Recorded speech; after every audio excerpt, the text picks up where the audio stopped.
দলেরই জেলা সভাপতিকে কুকথা বলায় নবগ্রামের তৃণমূল বিধায়ককে এবার শোকজ করা হলো।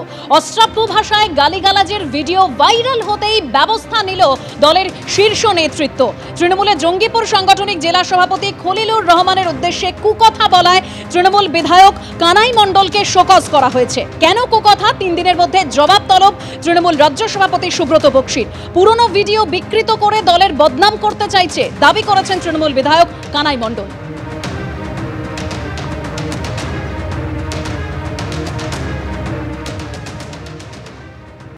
একটা চক্রান্তমূলক ভাবে হচ্ছে। অনেক ছেলে পেলে থাকলে কিছু অন্যায় করলে বকাবকি করি পার্টির ভালোর জন্য করতে হয়, আর সেগুলোকে কেউ ব্যবহার করে এই সমস্ত কিছু করছে। ঘটনাগুলি উদ্দেশ্য প্রণোদিত, কাউকে আঘাত করা এটা আমার মানসিক ভাবে ইচ্ছা না। তো আমি সাইবার ক্রাইমে অভিযোগও করলাম, 2-3 দিন আগে একটা অভিযোগ পাঠিয়েছি। নিশ্চয়ই আগামী দিন ধরা পড়বে এবং এটা পার্টির এরা ক্ষতি করতে পারবে না, এরা পার্টি থেকে বিচ্ছিন্ন হয়ে যাবে। অভিষেক বন্দ্যোপাধ্যায়ের সঙ্গে বৈঠকে অনুব্রত মণ্ডল কাজল শেখ সংঘাত। সুব্রত বক্সি অভিষেক বন্দ্যোপাধ্যায়ের বীরভূমে বৈঠক, সিউড়ির ব্লক সভাপতির দায়িত্বে কে তা নিয়েও সংঘাত। অভিষেক বন্দ্যোপাধ্যায় সুব্রত বক্সির সামনেই বিবাদে জড়ালেন অনুব্রত মণ্ডল এবং কাজল শেখ। সরাসরি আমাদের প্রতিনিধি অনির্বাণ বিশ্বাস আমাদের সঙ্গে রয়েছেন। অনির্বাণ, এইরকম একটা পরিস্থিতি যেখানে অভিষেক বন্দ্যোপাধ্যায় উপস্থিত রয়েছেন, সুব্রত বক্সি রয়েছেন এবং তাদের সামনে এইভাবে বিবাদে জড়ালেন অনুব্রত মণ্ডল কাজল শেখ।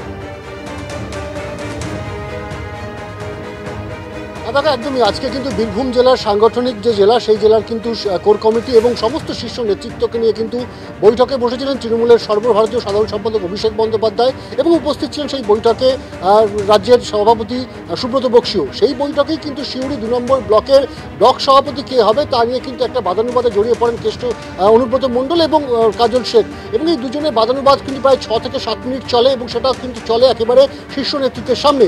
পরবর্তী সময় তারা নিজেরাই থেমে যান। যদিও অভিষেক বন্দ্যোপাধ্যায় এবং শীর্ষ নেতৃত্বের তরফে কিন্তু যে বার্তা দেওয়া হয়েছে একেবারে দলের সর্বস্তরের নেতাদেরকে, যেভাবে এখানে সবাই মিলে একসাথে বসে রয়েছেন, এই ছবিটা কিন্তু দেখতে ভালো লাগছে। বীরভূমের মানুষও কিন্তু চান যে সবাই এক হয়ে একত্রিত হয়ে কিন্তু তারা কাজ করুন।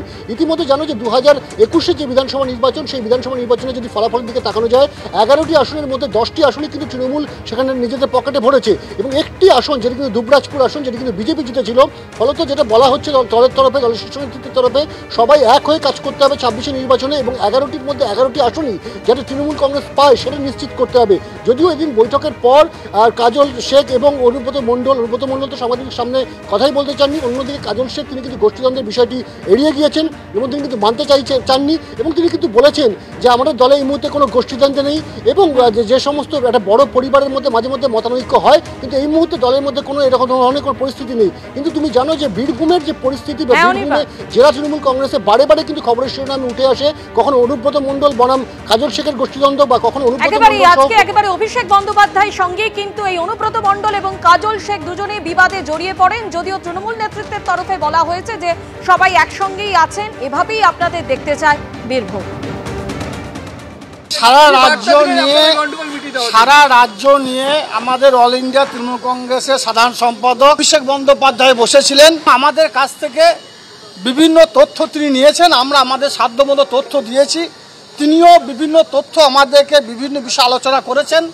সর্বশেষ সিদ্ধান্ত আমাদের রাজ্যের মাননীয় মুখ্যমন্ত্রী মমতা বন্দ্যোপাধ্যায় নেবেন। বীরভূম জেলায় আমাদের মধ্যে কোনো মতদ্বন্দ্ব, কোনো মত পার্থক্য নেই।